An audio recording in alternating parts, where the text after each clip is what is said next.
Good morning. Good morning. It is the 12th of 12th of December. December. And it's a Friday. And today we are going to be looking at Mark 15 to 16. So 2 chapters today, double Yes. portion. So today's one is about Jesus' mockery. It's about his crucifixion, his death, his burial, and then his him rising again. So that's what we will be looking at today. So there's so much, and we wanted to focus on one particular moment. Happy Christmas, by the way. We're going to be looking at Jesus' separation from God. Yes.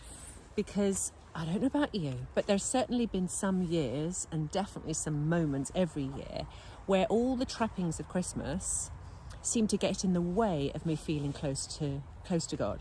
I feel further away from feeling his presence and being able to kind of worship freely because of all the predictability, all the formulas that are around. Mm-hmm.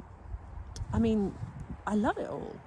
Yeah, I think not all of it, but I love it. Yeah, it's hard to remember what's more important because there's so many distractions. Like everywhere you go, it's like advertising for Christmas something, or like Father Christmas or the presents. And I think it's hard because you get so wrapped up with all of this. It's hard to remember all of like what happened on that day.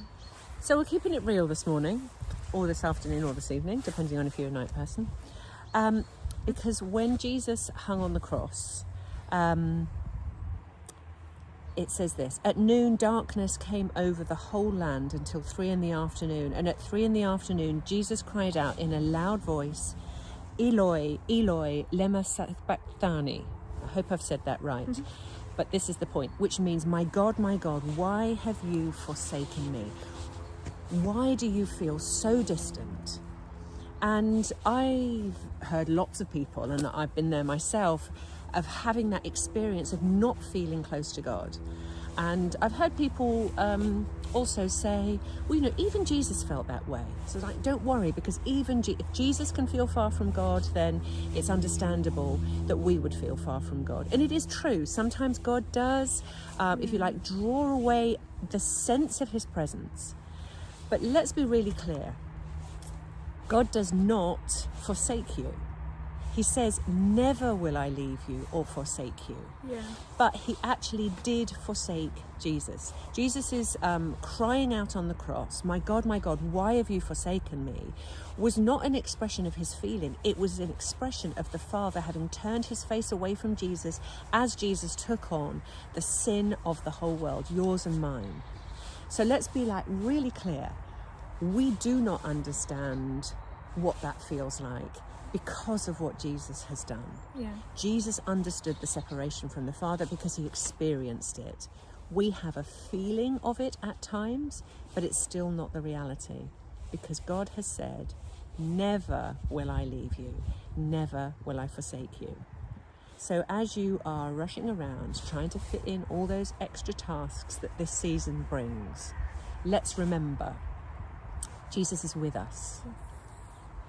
This is a celebration of the best thing that ever happened, which is that I get to live in the righteousness that Jesus earned for me on the cross. And I get to celebrate the coming of his new covenant in the birth of Jesus as a baby. Yeah. Would you like to add anything, Abi? I don't think so. I think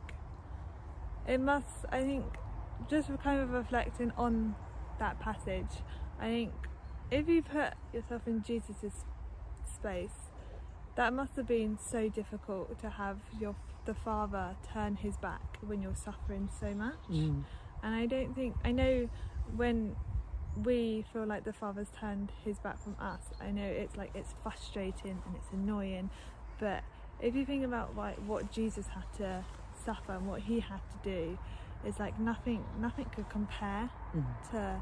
It's like the song, nothing can compare to the promises. But are you going to sing it for us? No, I can't sing. But yeah, I think it's just hard to like figure out what the pain that he had to endure, and like he must have been feeling like some sort of like rejection, I guess, because the Lord had the ultimate rejection. The Lord had turned his face away when he had been doing this, and that's probably like the one time that he probably wanted God to be there. But yeah.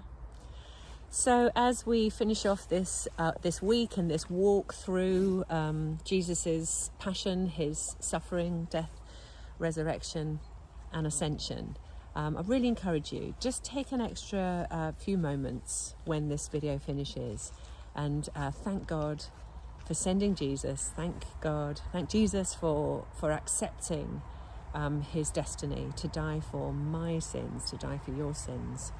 And let's honour and give him praise and thank him, because he's coming back. He's coming back soon. Bless you. Thank you for walking through with us this week. And don't be a stranger. This is Abi. Hi. I'm Fru, and we love to see you very soon at all of our Christmas celebrations. Have a lovely Christmas. Bye. Bye.